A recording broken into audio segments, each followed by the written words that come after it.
Crecí en un bonito y pequeño pueblito rural, el cual, a pesar de no tener el mismo acceso a todas las comodidades de la gran ciudad, yo jamás me sentí o me he sentido desafortunada por el lugar donde me tocó nacer. Estoy segura de que mi infancia fue mucho más feliz sin todo ese estrés y peligros de la ciudad. Sin embargo, cuando cumplí 15 años, era hora de pasar a la siguiente fase de mi vida estudiantil. Mi madre murió dándome a luz, y mi padre siempre quiso que yo tuviera todas las oportunidades que él creía que mi mamá hubiese querido para mí.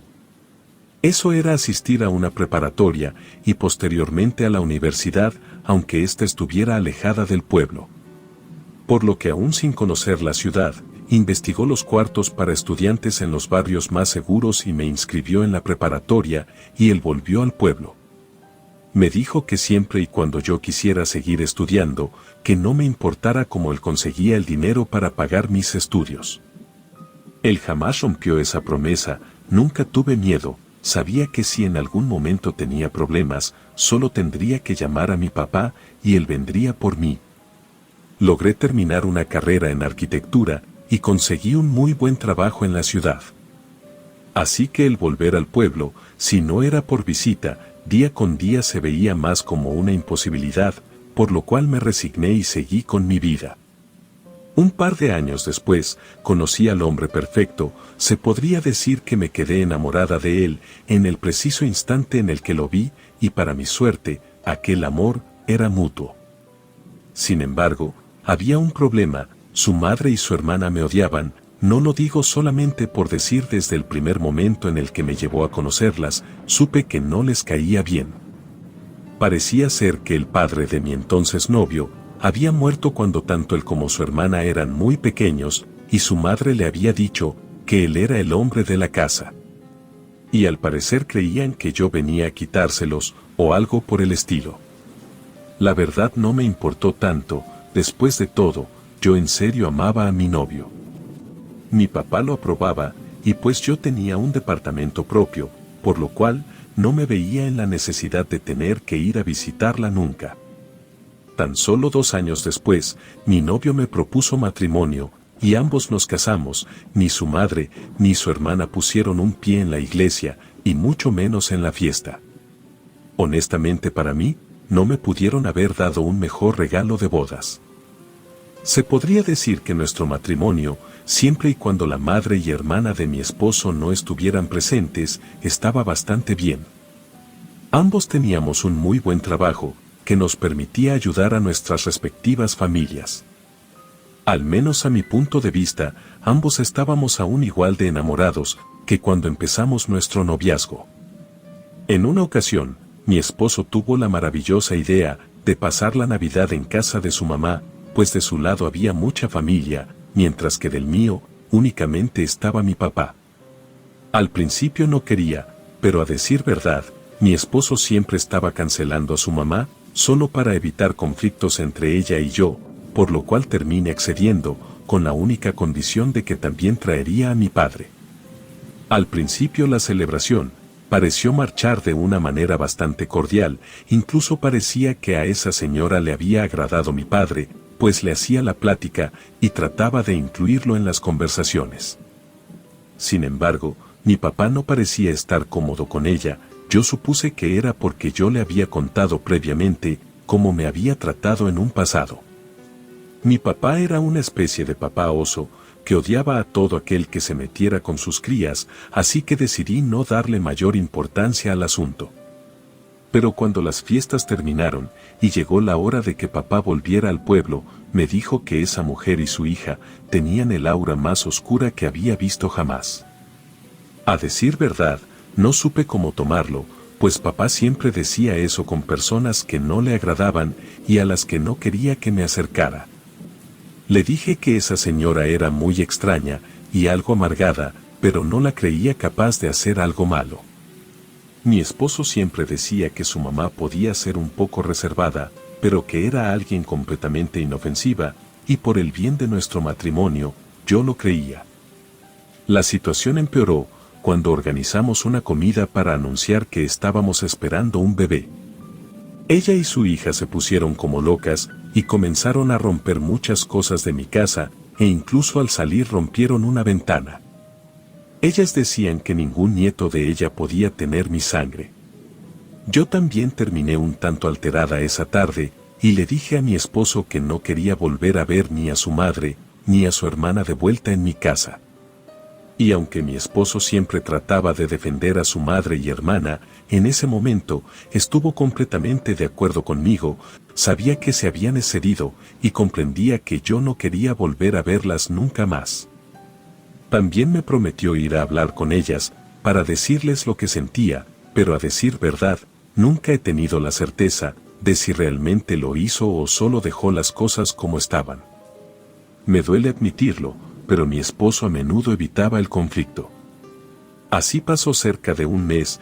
Aquel día me encontraba con algo de malestar, y como tenía mucha paranoia por ser ese mi primer embarazo, decidí pedir permiso en mi trabajo. Pasé el día en casa. Hasta el día de hoy no tengo la menor idea del cómo esa mujer sabía que yo estaba en casa, pues llegó cerca del mediodía.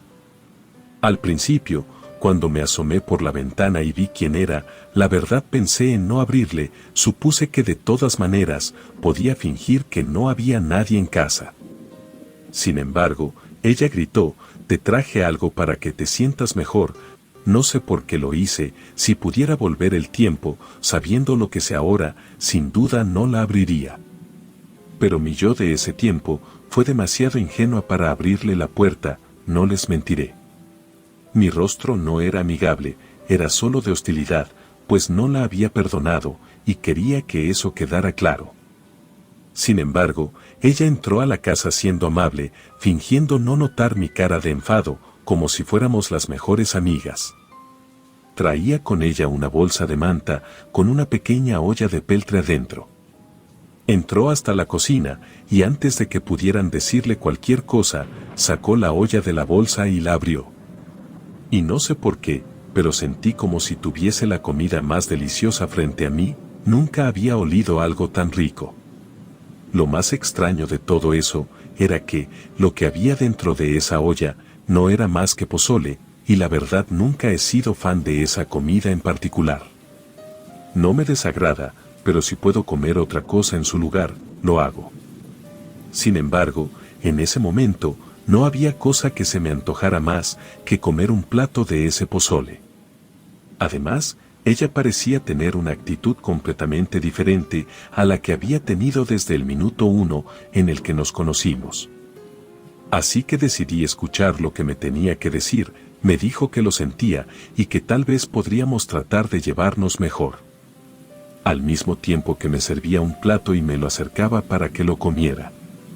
Le pregunté si ella no quería comer, pero me dijo que preparó bastante y ella ya había comido mucho en su casa. Por lo que en ese momento no quería.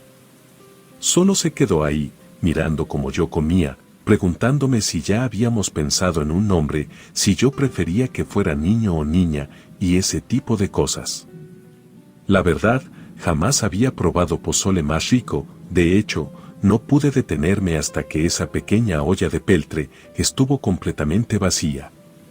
Y cuando le dije que me daba pena no haberle dejado nada a su hijo, ella solo me respondió que eso era para mí, y no para él. Y después de eso, solo se fue. La verdad, después de esa visita, realmente creí que nuestra relación iba a mejorar de ahí en adelante. Incluso se lo conté a mi esposo, quien, aún algo extrañado por el repentino cambio de su madre, se alegró por mí y por ella. Aquella noche me desperté por un horrible y persistente dolor en mi vientre, el cual me hacía gritar por el dolor. Mi esposo se levantó preocupado. Yo estaba sangrando, y él me llevó al hospital enseguida, en donde me dieron la peor noticia que una madre podría recibir.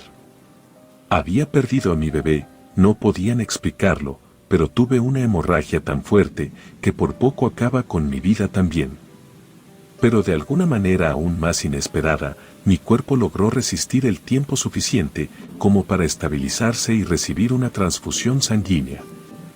Cuando estuve despierta, la verdad, me sentía como la mujer más desdichada del universo. No me importaba haber sobrevivido, si mi bebé no lo había conseguido. Sin embargo, después de esa semana, decidí que la vida debía continuar, así que aunque aún me sentía fatal, me levanté. Me di una ducha, y decidí obligarme a comer un desayuno de verdad, así que comencé a preparar algo, con los ingredientes que había en la casa. Pues aún no tenía la fuerza para salir, por lo que terminé friendo unos huevos, con algunas salchichas del refrigerador. Cada vez que reflexiono en eso, creo que no me llegaba el olor de la comida, pero supongo que por mi estado, no le tomé la importancia que se merecía. Cuando terminé de preparar mi desayuno, lo serví en un plato, y me senté en la mesa. En eso miré el plato por unos cuantos segundos, hasta que me dije que debía comenzar a comer. Así que tomé una gran cucharada, y sin pensarlo 2 veces, me la metí a la boca. La comida me supo a tierra, literalmente era como si me hubiera metido un puñado de tierra a la boca, incluso la textura se sentía así, me dio tanta repulsión que lo escupí en el lavabo de la cocina. No sabía qué era lo que estaba pasando, intenté comer otras cosas, pero todo con excepción del agua, me sabía de esta manera. Cuando mi esposo llegó, le conté lo que me estaba ocurriendo, y él me acompañó a una consulta médica. Sin embargo, el doctor me dijo que no había nada malo con mis papilas gustativas y que quizás esto era producto de los eventos tan traumáticos que me habían ocurrido recientemente. Volví a mi casa, no podía creer que mi mente me estuviera jugando tan horrible pasada. Sin embargo, a la mañana siguiente, mi cabello comenzó a caerse, no era un caído formal, literalmente mechones de mi cabeza se desprendían dejando calvas varias zonas. Al pasar los días me comencé a sentir muy débil cuando intentaba salir de la casa, al punto que dar un paso era una gran hazaña y no podía comer nada que no supiera o se sintiera como arena. Aun cuando me quería obligar a tragarlo, terminaba vomitándolo, era como si mi cuerpo rechazara cualquier cosa que no fuera líquida. Traté de tomar terapia en línea, pero no funcionaba. Cabe destacar que durante este tiempo, la madre de mi esposo iba a nuestra casa a ver cómo estaba e incluso ayudaba haciendo comida para su hijo y ordenando la casa. Recuerdo que en ese tiempo, yo estaba muy agradecida por todo lo que estaba haciendo por nosotros. Al pasar los días, los doctores no podían encontrar cuál era el problema, aunque todos podían ver lo mal que estaba. Había adelgazado tanto que no podía caminar por mi cuenta, de hecho, solo podía estar de pie por unos minutos por mi cuenta, por lo que me llevaban al médico en silla de ruedas. Una mañana mientras mi marido me ayudaba a bañarme, escupí 2 de mis muelas, algo en mí me decía que no me quedaba mucho tiempo de vida. Para ese punto, estaba resignada, y por extraño que parezca, no había relacionado el día del pozole con todo esto. Llamé a mi papá, y le dije que me gustaría despedirme de él, y todo eso, le dije que no quería que viniera, pues estaba segura de que él se derrumbaría al ver a su hija, siendo un despojo de lo que en algún momento fue una mujer realizada, llena de metas y esperanzas. Sin embargo, papá no nada más no hizo caso a mi petición, sino que llegó al día siguiente con un amigo suyo. Era un chamán, que según sus propias palabras, había soñado que alguien me había hecho algo. Me preguntó si alguien que yo creyera que no le agradaba, me pudo haber dado algo de comer o algo así. Mi primera respuesta fue no, pero casi enseguida, recordé que había sido lo último que había comido, pero mi esposo dijo que eso no era posible. Así que el amigo de mi papá me hizo una limpia que duró varias horas.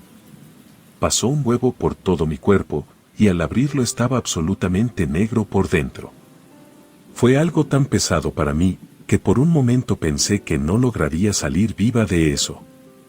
También a medida que las horas pasaban, el amigo de mi papá parecía mucho más cansado, e incluso los brazos le temblaban, pero me dijo que no podía parar, pues lo que me habían hecho era tan fuerte que él calculaba que me quedaban horas de vida, y probablemente no hubiese aguantado una noche más.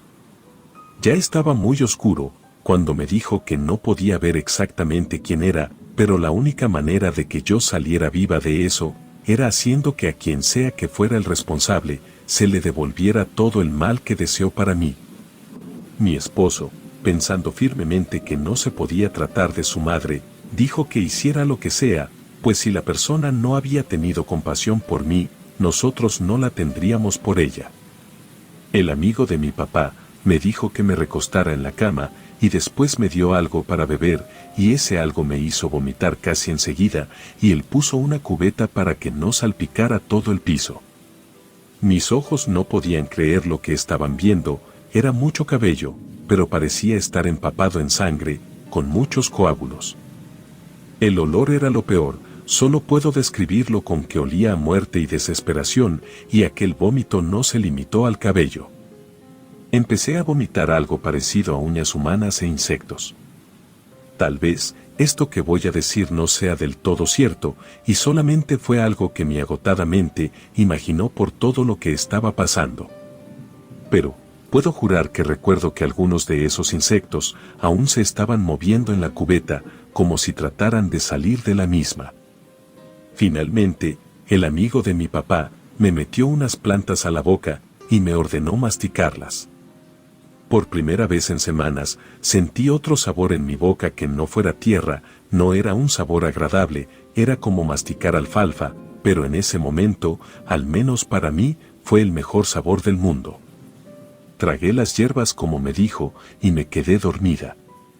Desperté a la mañana siguiente y el cuarto estaba impecable, como si lo de la noche anterior no hubiese pasado. Casi como si hubiese sido un milagro, yo me sentía muy bien, tenía hambre y aún parecía un esqueleto andante, pero tuve la fuerza para subir por mí misma a la silla de ruedas y desplazarme hasta la sala, en donde mi marido, mi papá y su amigo estaban dormidos. Se veían muy cansados, no tenía fuerza para preparar desayuno para todos, solo fui a la cocina y me serví un plato de cereal, el cual supo exactamente a lo que debía de saber. En eso ellos se despertaron poco después, y mi marido y mi papá no pudieron evitar llorar de la felicidad al ver mi notoria mejoría. Mi esposo tomó de inmediato su teléfono y llamó a su madre para decirle las buenas noticias. Sin embargo, la que le contestó fue su hermana, de una forma que no podía o más bien, no quería explicar. Resultaba que su mamá había muerto mientras dormía. Mi esposo lloró mucho, pero entendió quién había sido la causante de lo que me había ocurrido. Su hermana enfermó poco después, no estoy enterada al 100% de todos los detalles, pero sé que es algo crónico, que la puede tirar en cama durante semanas. Los doctores no pueden encontrar exactamente de qué se trata. Mientras tanto, mi esposo y yo cortamos toda relación con ella después del funeral de su madre. La verdad creo que él aún no la puede perdonar, supongo que nunca se imaginó que cualquiera de las dos fuese capaz de algo así. Yo tardé varios meses en recuperarme del todo y actualmente gozo de una excelente salud. Al pasar del tiempo, tuve un bebé que acaba de cumplir 1 año, pero siempre recordaré mi vivencia como una prueba de lo que existe en este mundo, lo cual no se puede explicar, pero puede hacerte mucho daño. Relato escrito y adaptado por Lisa Hernández.